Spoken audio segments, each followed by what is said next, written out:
Señor presidente, buenos días, bienvenido a Praga y por favor suba al escenario.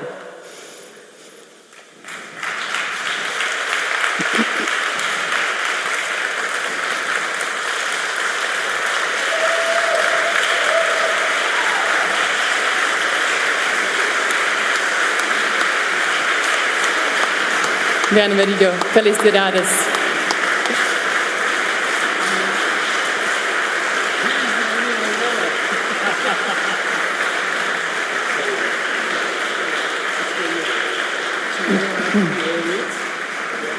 Included Milton Friedman, Carlos Cáceres, José Piñera, and the others. Very much.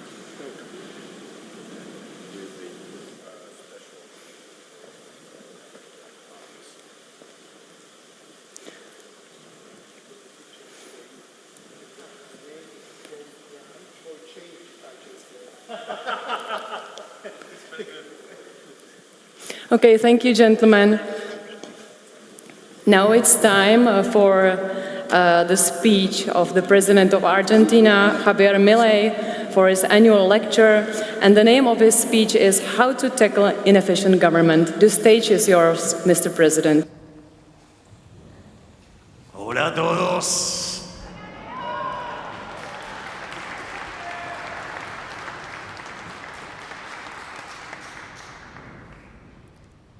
En primer lugar, deseo dar las gracias por este reconocimiento a el trabajo que estamos llevando adelante en la lucha por las ideas de la libertad. Y acá voy a contar una pequeña anécdota y lo que tiene que ver con mi relación con el liberalismo. Si ustedes van a ver un partido de fútbol de Argentina, en Argentina, van a ver las tribunas colmadas de público, gente muy alegre, con muchos colores, muy colorido, muy pintoresco. Es más, con cánticos, un espectáculo verdaderamente en sí mismo. Pero por más linda que sea la tribuna y cómo luce y todo lo que alienta, ustedes ponen el balón en el centro de la cancha y si no entra Messi a patear la pelota no se mueve. ¿Por qué digo esto? Porque la batalla cultural, la discusión de las ideas es muy importante. Lo que uno hace en el ámbito académico es muy importante, pero sin una acción política no se llega a ningún lado. Porque si lo volvemos a la metáfora futbolística, ellos sí patean, ellos sí van contra el arco, ellos siguen anotando goles y no les importa. Entonces la única forma real de parar el avance del socialismo, del estatismo, del colectivismo, el constructivismo, la única forma es parárseles enfrente y darles la batalla, no solo en lo cultural, sino también en la arena política. En ese sentido, puedo contar lo que es mi experiencia, porque sin lugar a dudas, todo el background acumulado en términos académicos es una guía extremadamente importante para la toma de decisiones. Casi que les diría que es fundamental porque es lo que determina el norte y es lo que determina básicamente lo que orienta cada toma de medidas. Entonces, por eso les quiero contar dos cosas. Cómo fue que me hice liberal en una versión muy sintética y cómo lo estoy llevando a cabo. En realidad, en mi formación de base es de economista. En mi caso, como en la gran mayoría de los economistas, y eso surge a lo largo y a lo ancho de todo el país, no hay durante la carrera ninguna mención a economistas liberales. De hecho, yo suelo decir que si a un graduado economista en Argentina le preguntan quién es Ludwig von Mises, le va a decir que cree que es el 9 de la selección de los Países Bajos. En ese sentido, digamos, yo recibí una formación propia de lo que se llama un post-keynesiano, digamos, que sería un keynesiano con tintes marxistas. Después muté hacia el keynesianismo forte, después muté hacia los keynesianos del desequilibrio, después hacia los keynesianos neoclásicos. Después, dada toda mi base matemática y en economía neoclásica, me convertí en un neoclásico acentuado. Después terminé radicalizándome en esa situación y me alineé con la escuela de Real Business Cycle, es decir, con la escuela de los ciclos reales. Y cuando apareció la crisis del subprime, 2007, 2008, y el desequilibrio global, frente a la posibilidad de una nueva catástrofe en el planeta,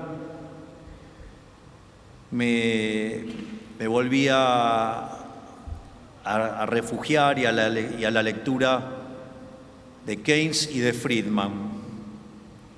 Por lo tanto, frente a esa frustración que tenía con el análisis económico, decidí dedicarme a los temas de crecimiento económico, porque dije, bueno, me voy a ocupar de cosas de largo plazo y vaya a saber uno, digamos, dentro de 50 años si acerté o no. Y entonces estaba feliz, contento con toda la literatura de crecimiento, hasta que fui invitado por el World Economic Forum a dar una exposición, no la última tan rimbombante, sino una sobre demografía y crecimiento. Ahí me encontré con los trabajos de Angus Maddison, y ahí me encontré frente a un nuevo shock muy fuerte, y era el tema de lo que en la teoría del crecimiento se llama, en la evidencia empírica, el palo de hockey. Es decir, cuando ustedes toman las series de Angus Maddison entre el año 0 de la era cristiana y el año 2000, ustedes van a ver que el PBI per cápita tiene la forma de un palo de hockey, está prácticamente constante hasta el año 1800 y a partir de ahí pega una suba muy imponente. De hecho, en el tramo del año 0 al 1800, el PBI per cápita solamente crece 40%, y eso se da solamente luego del descubrimiento de América en el siglo XVI. Y eso implicaba que el mundo solamente crecía a una tasa del 0,02% anual, es decir, que se necesitaban 3.500 años para duplicar el PBI per cápita. Y lo otro que ve uno es que desde el año 1800 al año 2000 el PBI per cápita se multiplica 9 veces, pero en un contexto donde la población casi se multiplica por 8 veces. Es decir que en esos 200 años el PBI per cápita, el PBI, se multiplica por 72 veces, 70 veces aproximadamente. ¿Y por qué es importante esto? Porque ustedes tienen que se está incrementando fuertemente la cantidad de trabajo en la economía y sin embargo el producto crece más que proporcionalmente.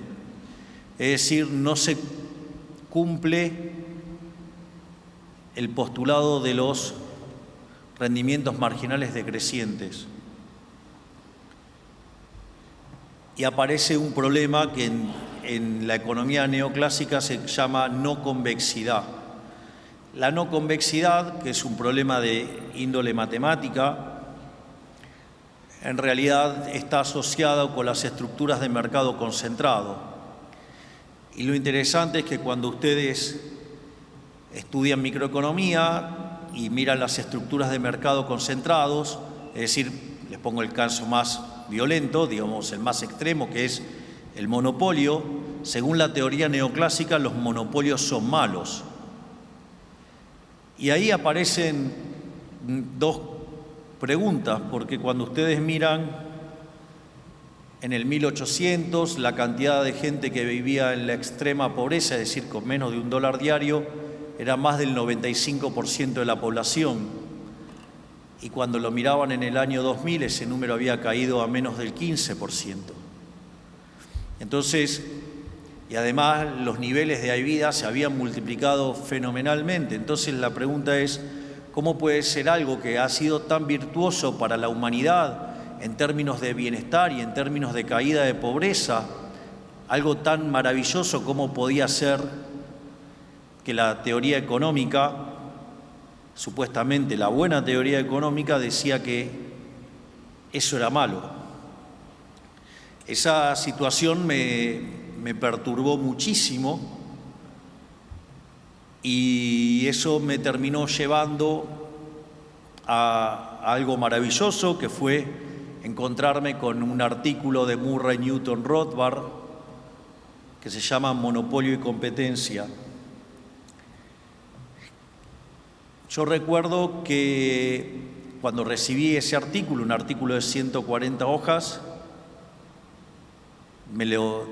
salí a almorzar en el trabajo y nada, me extendí y luego de 3 horas, cuando terminé de leer el artículo, dije: todo lo que enseñé de estructura de mercado durante los últimos 25 años está mal. Y ahí me convertí a la escuela austríaca. Es muy interesante lo que señala Rothbard en ese artículo, porque lo primero que uno tiene que considerar es que el planteo de la estructura de la economía neoclásica en términos de los monopolios, el primer error que comete es lo que Huxley dice: la diferencia entre un buen economista y el mal economista. Es decir, son estructuras de un solo periodo y de un solo bien. Es decir, entonces ignora los efectos de equilibrio general, es decir, lo que pasa en el resto de los mercados, e ignora además la intertemporalidad. Por lo tanto, eso ya muestra que el análisis estaba viciado, que el análisis era incorrecto, que el análisis tenía graves problemas. No solo eso, sino que además ignoraba la posibilidad de sustitución. O sea, yo puedo, por decirlo de alguna manera, yo puedo tener el monopolio de producir Ferrari, digamos, soy Fiat, y entonces tengo el monopolio de producir Ferrari, pero no quiere decir que no tenga competencia contra un McLaren o contra, no sé, una Maserati o un Lamborghini. Por lo tanto, eso ya mostraba que había algunos problemas. Y por otra parte, tampoco era cierto que el monopolio tenía que ser malo, ¿no? Porque de hecho la definición original de monopolio, que corresponde a Lord Coke y es de donde la tomó Adam Smith, definía como monopolio aquel lugar donde el monarca o el príncipe o el señor feudal o quien fuera el representante del Estado determinaba que en el lugar donde él mandaba solamente una empresa podía vender un determinado producto.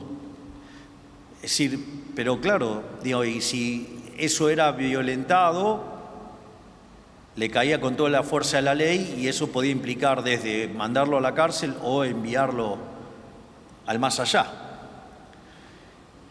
En ese contexto, lo que resultó claro es que entonces el monopolio es malo cuando es un monopolio impuesto por el Estado, cuando hay un solo oferente. Cuando hay un solo oferente, de hecho lo dice el propio Mises, enójense con el resto de los empresarios que no están ofreciendo el producto, no con el único que está ofreciéndolo. Y esto siempre lo suelo ejemplificar con un caso donde supongamos que tengo una situación donde tengo 10 empresas que están ofreciendo teléfonos celulares. Y ahora aparece una empresa que genera un nuevo celular que es de mejor calidad a un mejor precio. Naturalmente, las 9 empresas restantes van a quebrar. Y eso no tiene nada de malo, es propio de la dinámica del capitalismo. Es decir, las quiebras son parte del capitalismo, son parte del proceso. Aparece alguien que es más eficiente y va a la quiebra. Y en ese sentido, digamos, se produce una enorme ganancia de bienestar, porque ahora ustedes tienen un mejor teléfono que es de mejor calidad, además pagaron menos dinero por eso y ese dinero que se ahorraron, ahora lo pueden usar en otras cosas. Por lo tanto, además tienen una ganancia de bienestar, porque ahora además consumen más de otros bienes. Pero por otra parte también se cuestiona que el monopolista gana plata. ¿Y cuál es el problema que gana plata? Si en el fondo es un benefactor social, está, digamos, ganando plata porque le está arreglando un problema a la gente. Y en ese sentido, digo, ¿qué puede hacer con todo ese dinero que está ganando? Bueno, una de las cosas que puede hacer es gastarlo, consumirlo. Por lo tanto, digamos, genera lugares de trabajo y mejores de condiciones de vida a partir de dónde está gastando en otro lugar. Bueno, ok, ahora no lo consume, ahora lo ahorra. Bueno, si lo ahorra, eso va a financiar inversión. Entonces va a generar que se creen nuevos puestos de trabajo en otros lugares de la economía y que permita, digamos, que siga creciendo la economía. Por lo tanto, de vuelta le está haciendo bien a todo el mundo. La otra es que reinvierta en su propia empresa, pero si reinvierte en su propia empresa va a incrementar todavía más la oferta. Por lo tanto, digamos, van a tener que ofrecer todavía bienes de mejor calidad y de mejor precio, superándose a sí mismo. Y finalmente, digamos, supongamos que es un tirano y que le quiere arruinar la vida a la gente, entonces no va a hacer nada de eso y va a agarrar todo ese dinero que ganó y lo va a hundir en la tierra. Bueno, achica la cantidad de dinero dentro de la economía, los precios, el nivel de precio más bajo y reparte bienestar para todos con precios más bajos. En definitiva, cuando el monopolio surge de estas características, sería incorrecto tildarlo de monopolio o ir a buscar el problema de las no convexidades.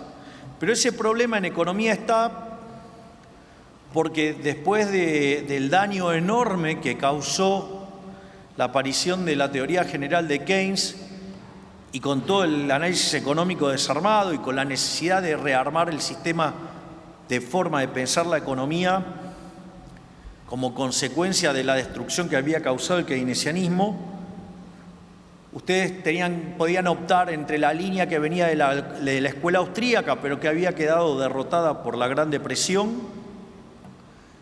no porque fuera culpa de la escuela austríaca, sino, digamos, por cómo interpretaron los que interpretaron lo que pasó.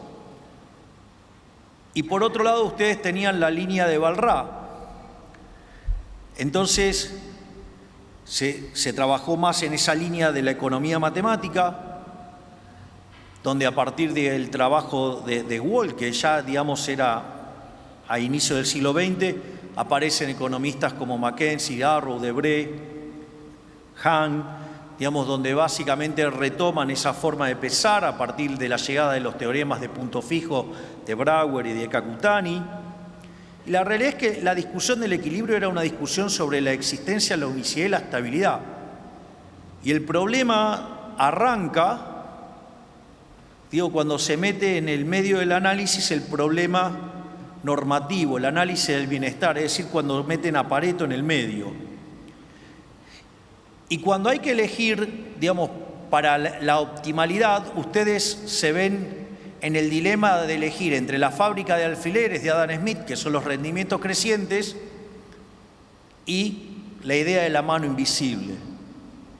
Entonces, en la construcción, como está planteada en la teoría neoclásica, eso es un dilema, y entonces para retener las propiedades de bienestar, los economistas limpiaron los rendimientos crecientes, se fueron a funciones de producción con rendimientos marginales crecientes o rendimientos constantes a escala, y de esa forma lograron mantener la idea de la mano invisible como una situación de optimalidad donde todos maximizando su utilidad deriva y las empresas maximizando beneficios, eso deriva en una situación de maximización del bienestar, pero dentro de otras cosas, al matar los rendimientos crecientes, mataron el crecimiento económico y la teoría neoclásica no podía explicar el crecimiento económico y consecuentemente tuvo que recurrir sistemáticamente a parches para poder explicar el crecimiento económico. Casi les diría que es bastante entre graciosa y frustrante la situación del análisis económico en estos temas, porque cuando Robert Solow hace el testeo de un modelo con una función de producción neoclásica, el modelo lo desarrolla en el 56, en paralelo con Trevor Swan, y en el 57 lo testea. La situación es muy frustrante porque logra solamente explicar el 15% y todo lo demás era residuo de Solow. La forma en la cual se arregló todo con factores exógenos determinados a dedo, por lo tanto, todo lo que tenía para explicar la teoría lo explicaba a dedo. Y ese debate quedó saldado hacia fines de los 80, con Mankiw, David Romer y Weil, que básicamente testearon empíricamente una hipótesis levantada por Robert Lucas Jr., que a su vez estaba inspirada en algo que había hecho Usawa a inicios de los 70, impulsado por George Stigler, que era el jefe del Departamento de Economía de Chicago, cuando le dice a Solow que el problema es que no había incluido el capital humano, y ahí se desarrollan dos líneas de análisis, una la microeconómica, que es la de Gary Becker, y que me siento profundamente orgulloso porque dentro de la lista está Gary Becker. De hecho, cuando yo vivía en mi antigua casa, en el centro del living tenía un cuadro de 1,5 metros por 1 metro de Gary Becker haciendo la deducción de la ecuación de Slutsky intertemporal. Así que imagínense lo que representa para mí un activo seguidor de Gary Becker haber visto el nombre en esa placa. Y el pobre Gary Becker aguantó en el living de mi casa hasta que a mi querido hijito de 4 patas Conan lo empezaron a acompañar Murray, Milton, Robert y Lucas, que tuve que tirar las paredes y hacer algunas refacciones y no hubo lugar más para el cuadro. Pero más allá de eso, básicamente se corrigió de esa manera la literatura y la literatura sigue teniendo una corrección que desde mi punto de vista no es la mejor. Probablemente quien haya mejor interpretado este tipo de cuestiones es Paul Romer, quien ha ganado el Premio Nobel de Economía y que ha podido capturar mejor las ideas de Adam Smith y de Schumpeter para explicar el crecimiento económico y cómo, esta idea de que cada empresa, con la idea de la destrucción creativa, como crea su propio monopolio y están todo el tiempo tratando de capturar rendimientos crecientes, hacen innovaciones y se genera este proceso que Schumpeter describía como destrucción creativa y es lo que nos permite ver el fuerte crecimiento. Este tipo de cuestiones obviamente que son importantes, casi que le diría medulares, a punto tal que con mi jefe de asesores, el doctor Demian Reidel, estamos reescribiendo gran parte de la teoría económica para poder derivar optimalidad de Pareto, tanto estática como intertemporal, teniendo funciones de producción no convexas. Es decir, que si nos termina de salir bien, probablemente me den el Nobel de Economía junto a Demian, pero eso es parte de otra historia, porque corregiría este problema del conflicto, desaparecería el conflicto entre la fábrica de alfileres y la mano invisible. Y esto Además, como vivo en Argentina y hemos padecido el drama de la inflación y el economista más importante de la historia argentina, que se llamó Miguel Sidrowski, que estudió en Chicago, su tesis fue tutoriada por Hirofumi Usawa y además era muy seguido de cerca por Milton Friedman. Una de las cosas a las que se dedicó Sidrowski fue a meterse en la discusión de la inclusión del dinero dentro de los modelos de crecimiento económico. Por lo tanto, esas dos cuestiones me llevaron a ser especialista en crecimiento económico y en dinero. Es decir, que en el fondo soy especialista en hacer crecer una economía y en terminar con la inflación.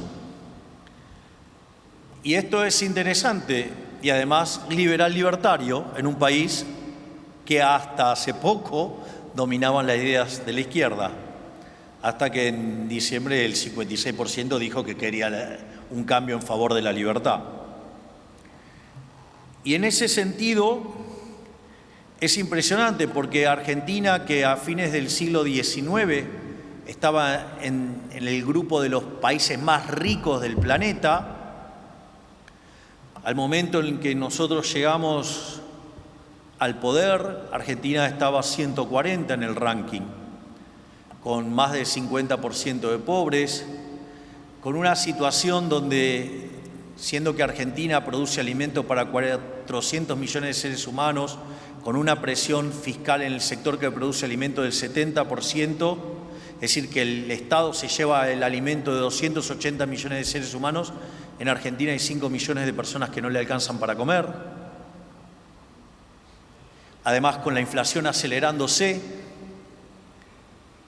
y, digamos, al momento en que nosotros llegábamos, en la primera semana de diciembre los precios venían viajando al 1% diario, que es el equivalente al 3.700 anual. En la segunda semana se había acelerado y empezó a viajar al 7.500 anual. Cuando nosotros ya estábamos en el poder, la inflación mayorista del mes fue del 54%, que anualizada da 17.000% anual. Y en ese contexto nos tocó llegar al poder, lo cual, digamos, no hay que llorar ni quejarse ni nada, porque en condiciones normales de presión y temperatura la gente no va a elegir un presidente liberal libertario. Lo interesante es que entonces resulta muy claro que Argentina tiene en lo económico dos problemas muy claros, es decir, el problema que no crece. De hecho, en los últimos 10 años el PBI per cápita cayó 15% y la inflación estaba absolutamente desbordada. Entonces, era claro que necesitaba un especialista en crecimiento y en dinero.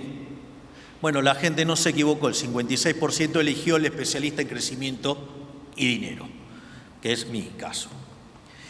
Y en ese sentido,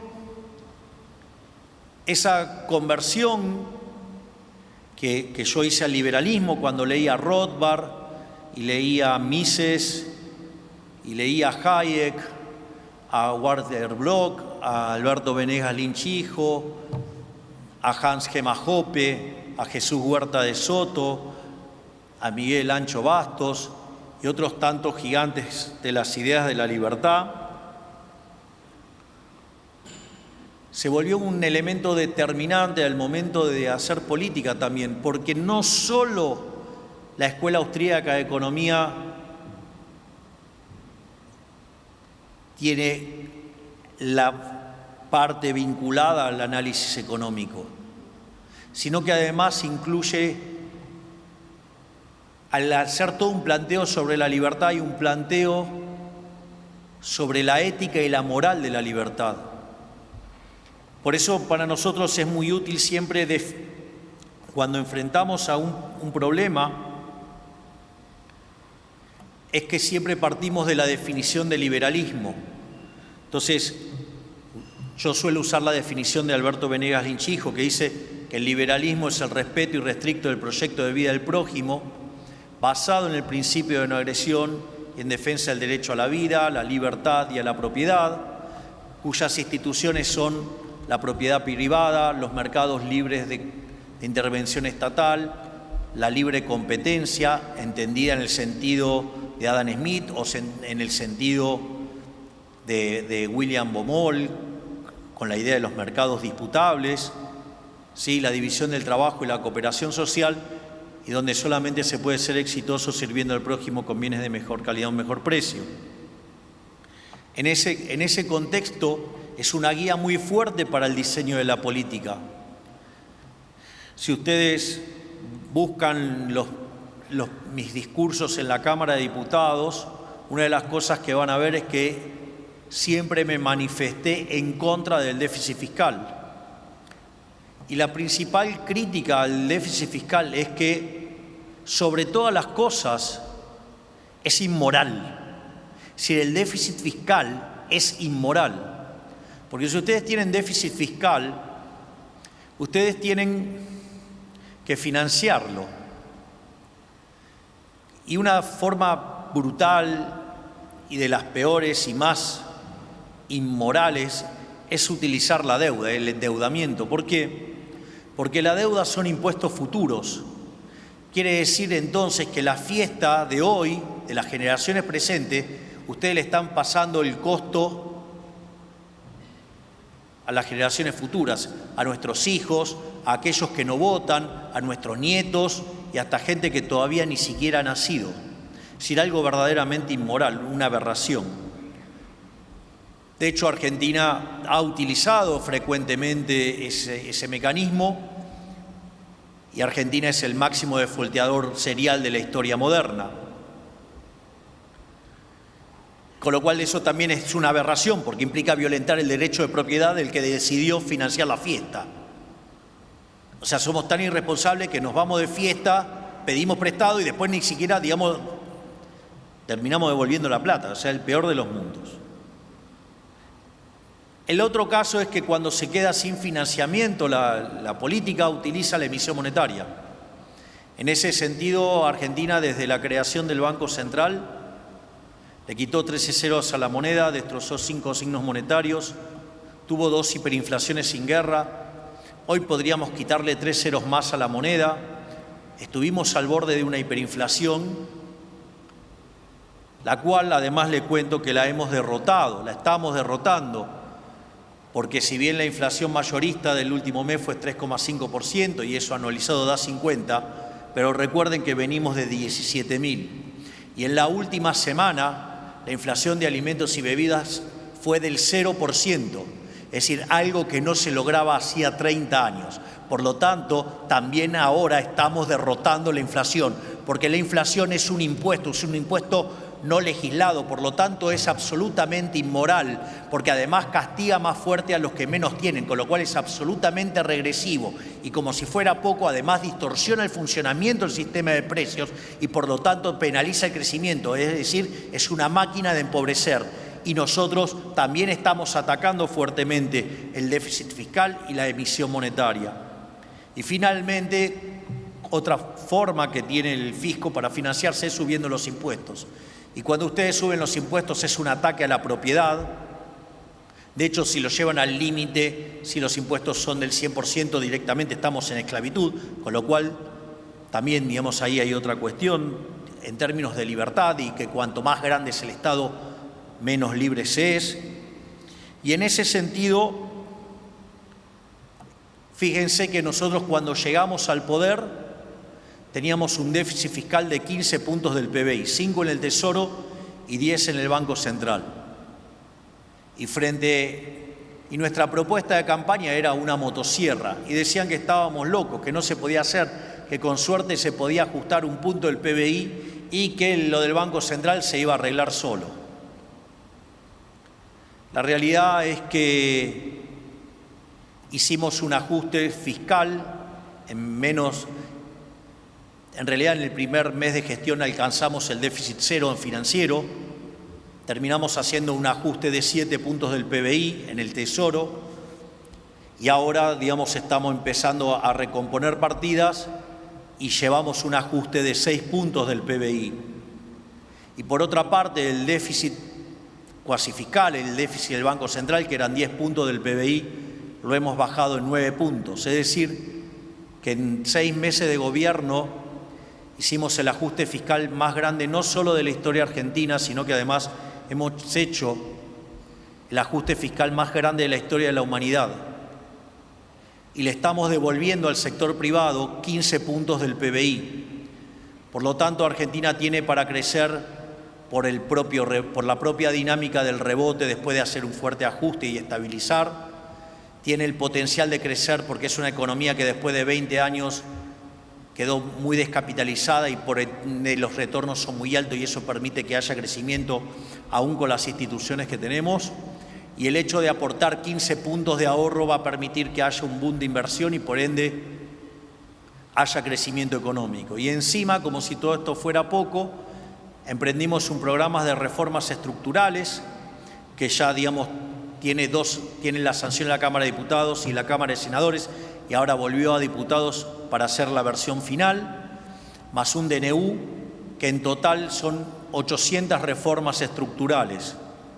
Piensen que la reforma estructural más grande que había hecho en la Argentina fue en los 90, en el gobierno de Menem, que hizo cerca de 100. O sea, con lo cual, en menos de 6 meses mandamos 8 veces más de reformas estructurales que el caso de máximas reformas en Argentina. Eso nos va a permitir pasar de levantar 90 puestos en el ranking de libertad económica y que podamos parecernos a países como Alemania, Francia, Italia. Sin embargo, nuestro programa no termina ahí. Tenemos pendientes todavía 3.200 reformas estructurales más. Estamos pensando en convertirnos en el país más libre del mundo y por lo tanto estamos apuntando que en el largo plazo seamos el país más rico del mundo y sobre todo que la convergencia se acelere por el uso de la inteligencia artificial.